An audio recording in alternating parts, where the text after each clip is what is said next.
লেবাননের রাজধানী বৈরুতে আবারও বিস্ফোরণ ঘটেছে।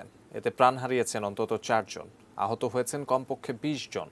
শুক্রবার বৈরুতের তারিক আল জিদে জেলায় একটি জ্বালানি ট্যাঙ্কে আগুন লাগার পরই বিস্ফোরণ ঘটে। এদিন বিস্ফোরণের শব্দে এলাকা জুড়ে আবারও আতঙ্ক ছড়িয়ে পড়ে। স্থানীয় এক নারী টুইটারে লিখেছেন, শব্দ আর ঘরের কাঁপুনি সবাইকে আতঙ্কিত করে তুলেছিল। আগস্ট মাসের কথা মনে পড়ছিল। গত 4 আগস্ট বৈরুতে বন্দরে ভয়াবহ বিস্ফোরণের ঘটনা ঘটে।